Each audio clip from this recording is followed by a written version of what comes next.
Graça e paz.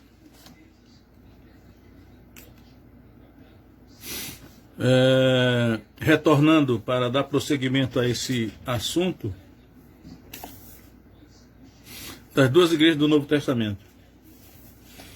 Então paramos em Apocalipse capítulo 6, verso 8, né? Onde nós vimos aí que está escrito que uma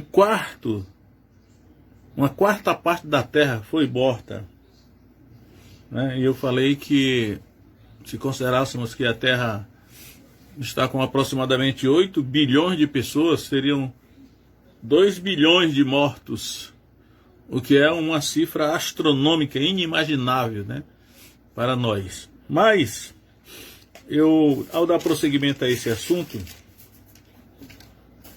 eu quero refletir sobre quem são essas pessoas, essas quase 2 bilhões de pessoas que serão mortas nesse processo, representadas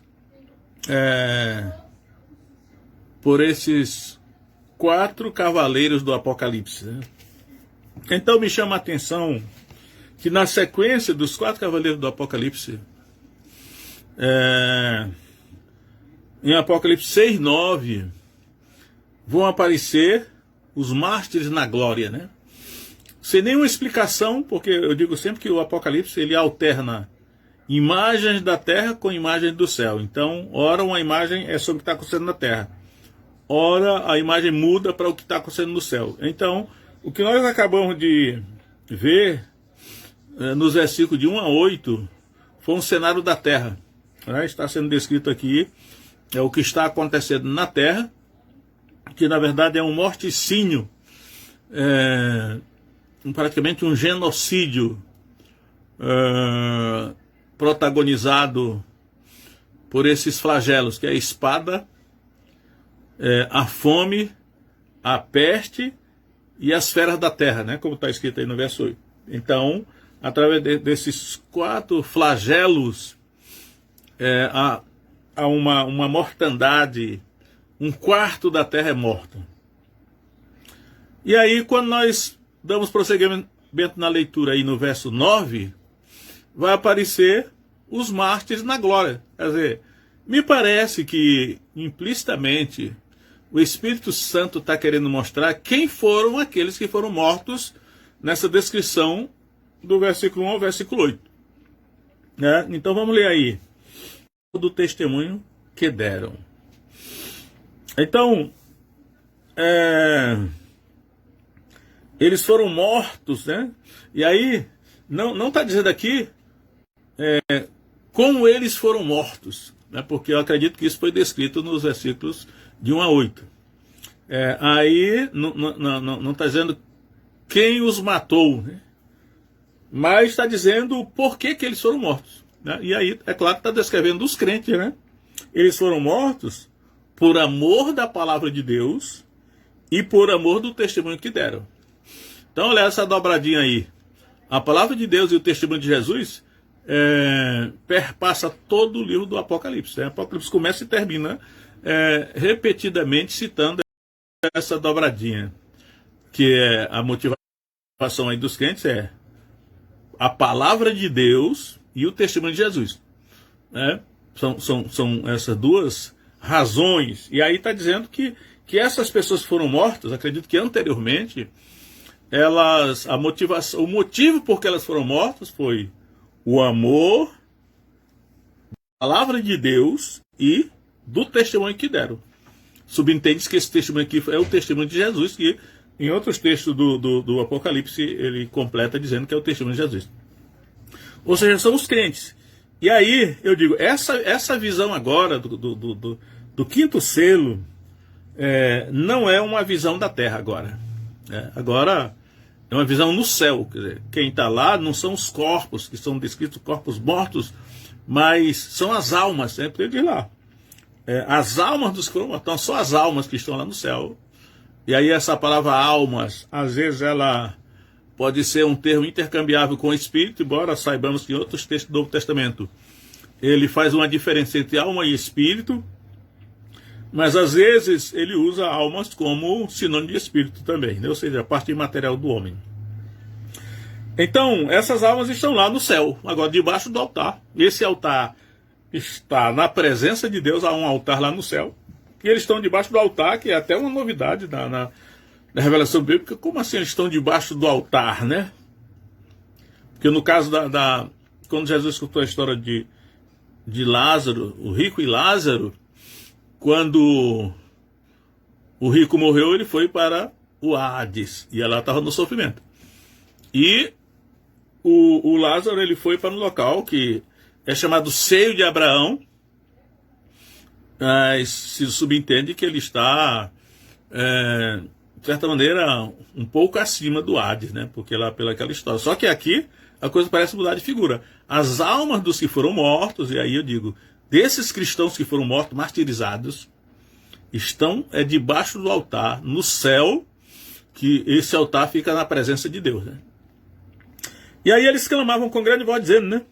Até quando, ó verdadeiro e santo dominador, não julgas e vingas o nosso sangue dos que habitam sobre a terra? E foram dadas a cada um compridas vestes brancas, e foi-lhe dito que repousasse ainda um pouco de tempo, até que também se completasse o número de seus conservos e seus irmãos, que haviam de ser mortos como eles foram. E aí vai entrar um problema aqui, né? Que interrupção aí, né? Mas vai surgir um problema que a gente tem que olhar bem para o texto aqui, independentemente da tradição que nós recebemos, porque há muitas tradições na igreja e nem todas corretas, né? E nós temos que ter a humildade de quando a nossa tradição, aquilo que nos ensinaram, aquilo que acreditamos, se chocar com aquilo que a Escritura está mostrando, nós temos que ter a humildade de abrir mão da nossa tradição religiosa, denominacional, o que for, para ficar com aquilo que a Escritura está mostrando, né? Eu acho que é o caso aqui. Porque debaixo do altar é dito que ainda não é o número suficiente dos que serão mortos. Ou seja, dos crentes, seus irmãos, né? Como é que eles foram mortos? Existe um número determinado, pode-se inferir daí, de crentes que serão mortos, né, aqui na terra. E a maneira da morte é por meio do martírio. Aí complica, porque vai bater de frente com uma tradição religiosa que acredita que cada um anda na luz que tem, né? E a igreja pode até andar no erro doutrinário até que a verdade seja contada, né? Às vezes alguém tem uma determinada interpretação da Bíblia, aí fala para a igreja, aí a igreja, sem conferir, fica repetindo essa tradição por centenas de anos, que é o caso aí. Então o que nós estamos vendo aí, claramente, no texto da Escritura, é que esses aí foram mortos na terra, né? Eles foram mortos na terra. E que o número dos que iriam ser mortos como eles foram, que são seus irmãos, ainda não tinha sido completado. E aí o modo como eles foram mortos, eu acredito que está em Apocalipse 20, verso 4, onde diz que eles foram decapitados, né? Não é por acaso.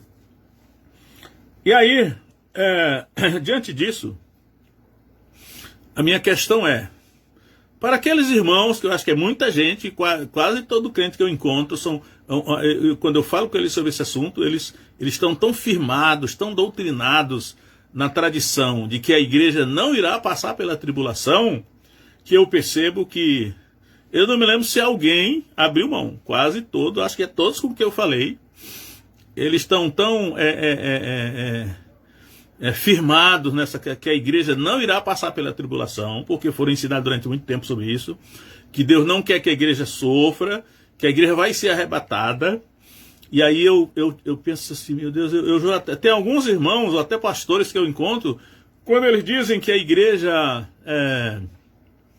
não vai passar pela tribulação, e que a igreja será arrebatada da terra para não sofrer, eu sei que isso não é verdade, mas alguns irmãos, né, às vezes de personalidade forte, vontade forte, eu digo, rapaz, sabe uma coisa?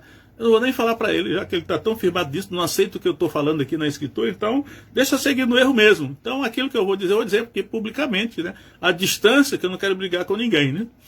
Pessoalmente, se a pessoa dizer que a igreja não vai passar, eu vou até concordar. Mas aqui, eu não tenho ninguém na minha frente, eu vou falar aquilo que eu acredito. Então, esse texto aí, né, com outro que eu vou mostrar mais na frente, diz claramente que a grande tribulação, a igreja vai passar. A igreja vai passar pela grande tribulação. A igreja vai ser martirizada na grande tribulação. E eu digo eu já falei para algumas pessoas, talvez agora não falo nem mais, porque não quero me aborrecer com isso. Mas, é assim, aqueles que estão esperando que a igreja vai ser tirada da terra por meio do arrebatamento estão enganados. A igreja, aí eu estou falando aqui, agora eu estou focando, por isso que eu comecei falando das duas igrejas. Essa igreja aqui é a igreja gentílica, né? A igreja gentílica vai ser tirada da terra por meio do martírio, não é por meio do arrebatamento. Então não se iluda, né? Porque ninguém quer sofrer, ninguém quer ser perseguido, só que aquilo que Deus revelou é para o nosso bem, para nós nos prepararmos. Ao longo da história da igreja, 2000 anos, nunca Deus tirou a igreja do meio da perseguição. Tribulação sempre houve, né? Os imperadores romanos, eu lembro que quando eu estudei no seminário de teologia, me ensinaram lá que houve 2 tentativas de extermínio do cristianismo. Foi sob Nero e Domiciano, Império Romano. Aí que João, quando escreveu, por exemplo, o Apocalipse, na ilha de Patmos, teve as visões, era sob o governo de Domiciano.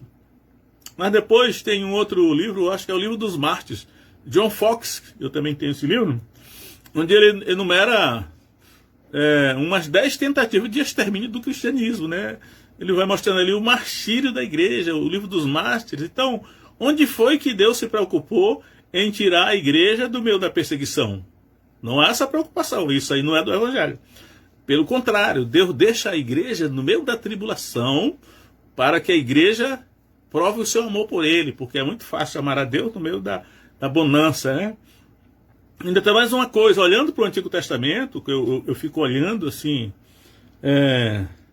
o reino de Israel, o reino do norte, ele caiu debaixo da mão dos seus inimigos, a Síria, por castigo de Deus, por desobediência, né? O reino de Judá, o reino do sul, caiu nas mãos de Nabucodonosor e os caldeus, por meio do castigo de Deus enviado por causa da desobediência.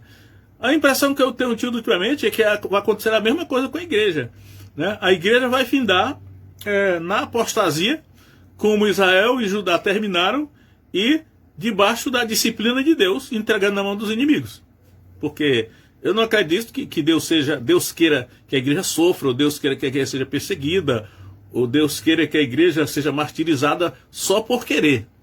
Porque Deus é justo, mas a apostasia da igreja, a desobediência ao mandamento de Deus, a escritura vai ter consequências, como teve consequência em Samaria, reino do norte, teve consequência em Judá, reino do sul, mas sempre haverá um remanescente fiel, né? Eu gosto muito do livro de Jeremias, porque o fim de Judá, que é descrito em Jeremias, pelo menos sobrará ali. Jeremias era fiel a Deus, né? Baruque era fiel a Deus, Ebed-Meleque, o etíope, o eunuco, era fiel a Deus. Esses aí são um remanescente fiel, né? No meio da apostasia de Israel, de Judá, mas havia um remanescente fiel. Eu acredito que esses 3 aí que eu citei, está no livro de Jeremias, eles representam a igreja. Haverá um remanescente fiel, né? No Antigo Testamento, o remanescente fiel teve a sua vida por despojo. Pela cosmovisão do Antigo Testamento, a bênção de Deus estava sobre eles para não deixar que eles fossem mortos pelos inimigos. Eles não foram. Mas no Novo Testamento não há essa preocupação, né? Porque o Novo Testamento tem outra visão. O Novo Testamento não se preocupa muito em preservar a vida física, mas a vida espiritual. Então a palavra de Apocalipse, acredito que é capítulo 2, que diz assim: ser fiel até a morte e dar-te a coroa da vida. Então essa é a visão, né, do Novo Testamento. Então esses mártires que estão aí debaixo do altar, eles, creio eu, é a igreja, né? Aliás, vendo algumas estatísticas, ouvindo, né, há algum tempo eu ouvi algumas estatísticas feitas pela Jocum, os missionários da Jocum. Eles falaram assim, dividido a população da Terra em 3/3, ele diz assim: 1/3 da população da Terra é cristã. Isso incluindo o catolicismo, o protestantismo, os nominalmente cristãos, não, então é cristã. 1/3 da população da Terra está ao alcance da evangelização desse terço que é cristão. E ele diz assim: e 1/3 da população da Terra, que faz parte dos povos não alcançados, não serão alcançados senão por meio de um evangelismo transcultural, né? Que é saltando fronteiras culturais, linguísticas e culturais, que são chamados de povos não alcançados, povos ocultos, né? Para poderem ser evangelizados.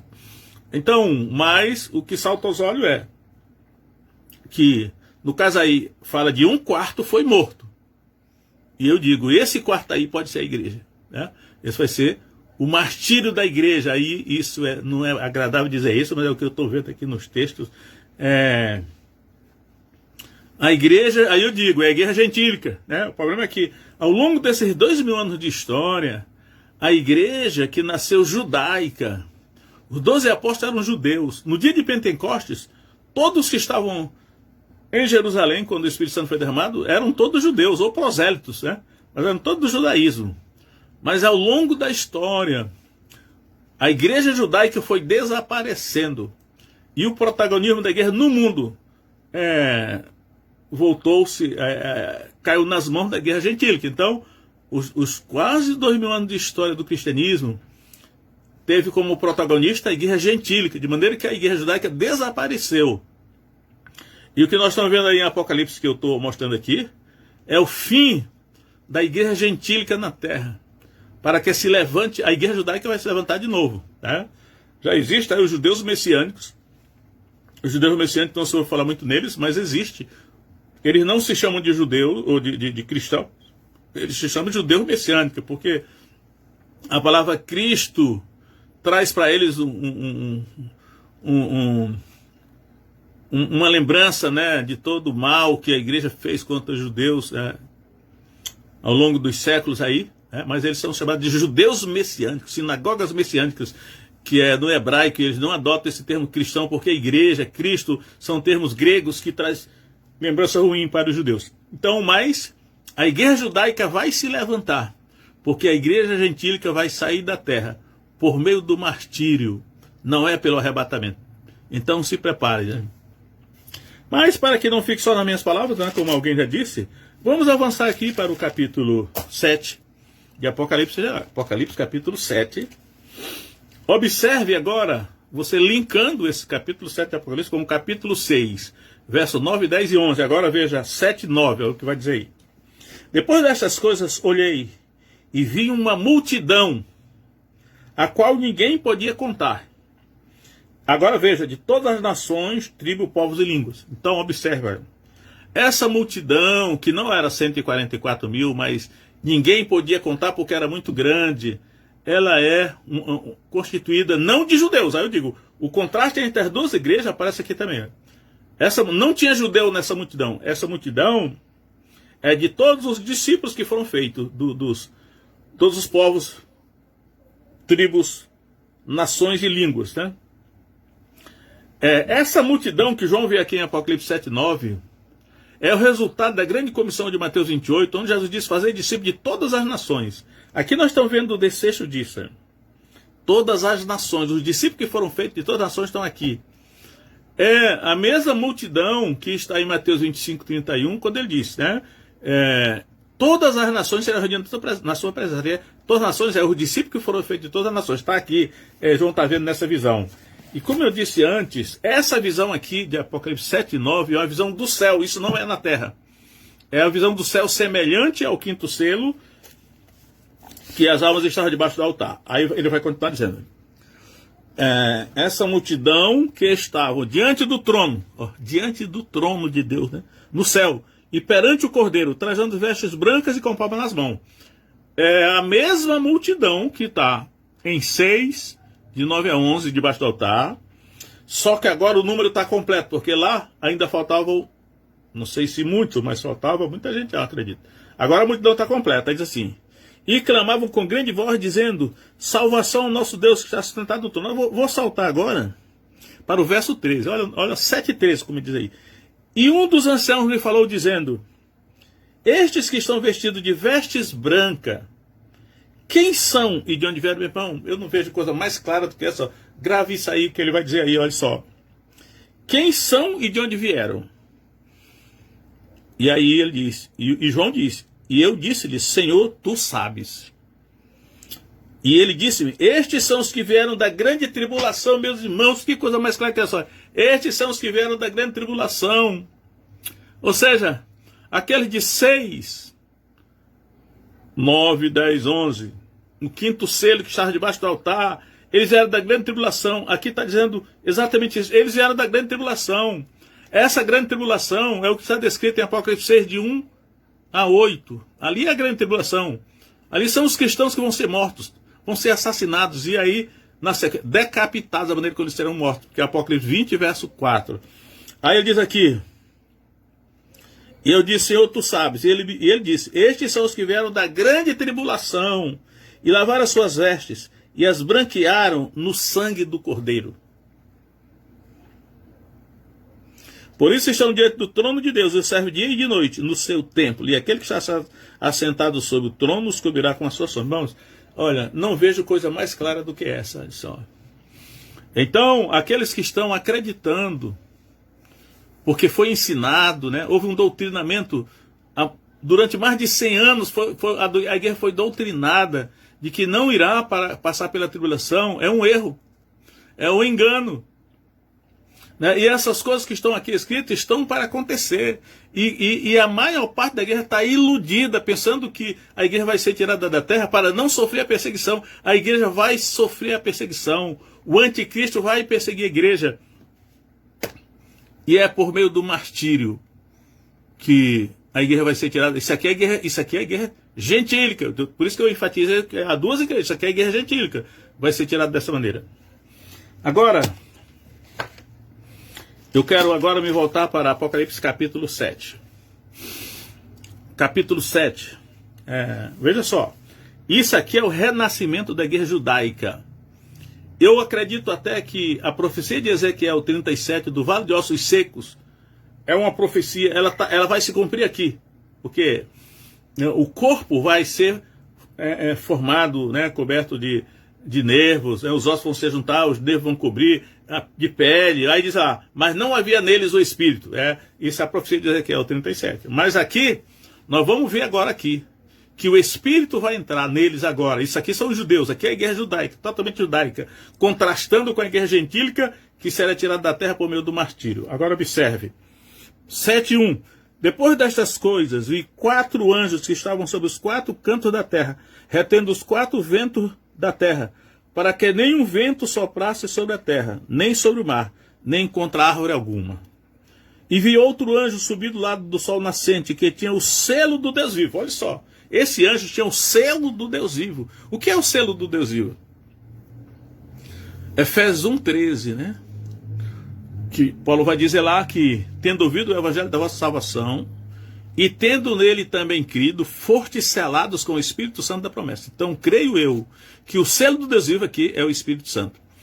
E aí ele vai descer agora sobre judeus. Aqui é judeu mesmo, literal, né? Aí diz aqui: e clamou com grande voz aos 4 anjos, a quem fora dado a autoridade de danificar a terra e o mar, dizendo: não danifiqueis a terra, nem o mar, nem as árvores, até que hajamos assinalado. Aí eu vou dizer, aqui na minha Bíblia está assinalado, mas no original é selados. A palavra selados aparece repetidamente aqui no texto, né? Selados, é sempre selados.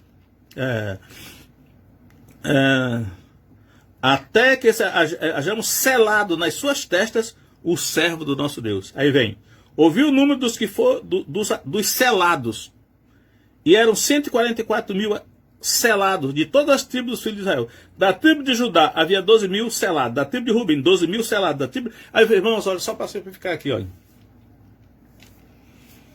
Aqui é o único lugar do Novo Testamento onde aparece uma relação do nome das 12 tribos de Israel.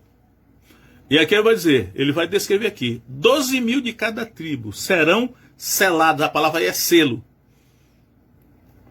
eles serão selados com o Espírito Santo, à luz do Novo Testamento, né? Então, poderíamos até fazer um estudo só sobre esses judeus aqui. São 144 mil judeus, 12 mil de cada tribo. Isso aqui é o renascimento da igreja judaica. Isso ainda não aconteceu, mas vai acontecer. E eu acho que vai acontecer quando a igreja gentílica for tirada da terra.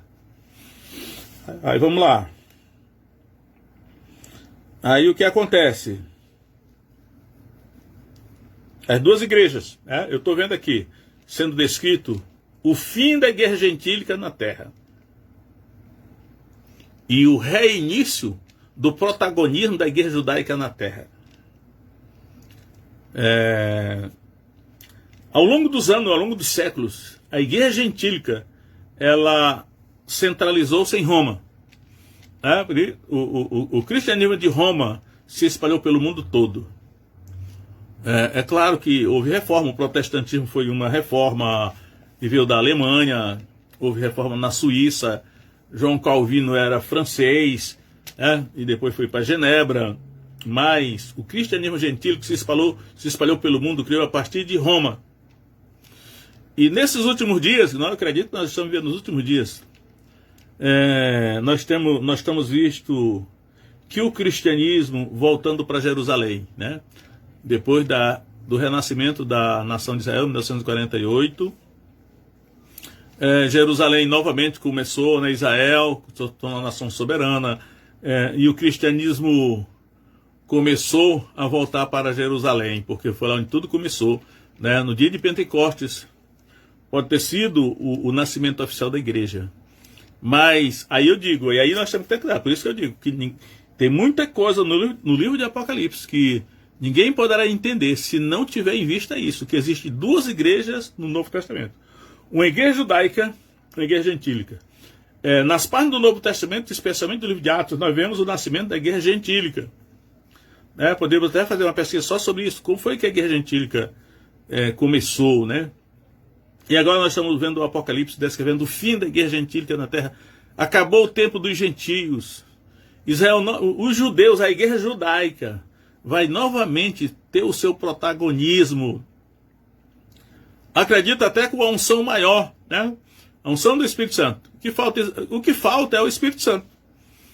Tirar o Espírito Santo de qualquer obra de Deus, aí fica só uma obra humana.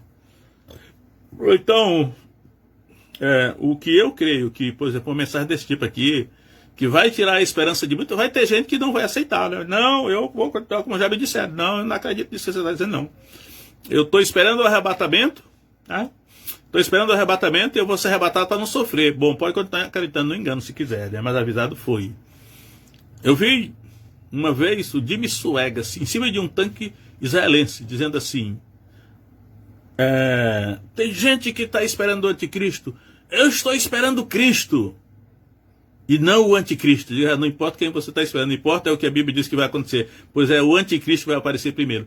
O anticristo vai aparecer primeiro. Vai perseguir a igreja. Vai exterminar quase toda. Eu só acredito que haverá crente vivo quando Jesus voltar, porque Paulo diz, né?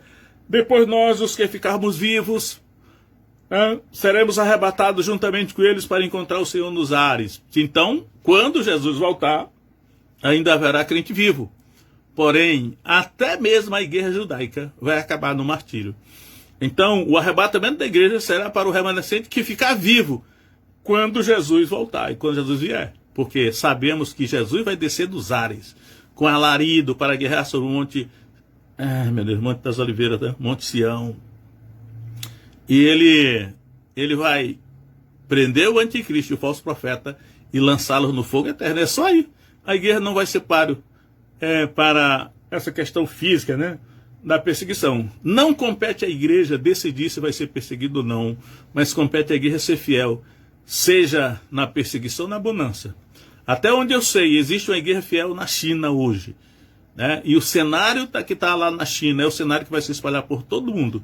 Uma igreja subterrânea, como a gente tem notícia, né?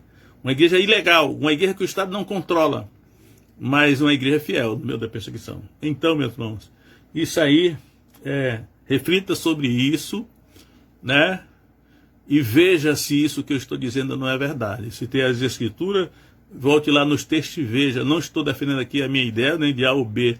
Eu estou defendendo aquilo que eu vejo que o Espírito Santo me tem mostrado na Escritura. Eu preciso fazer a minha parte.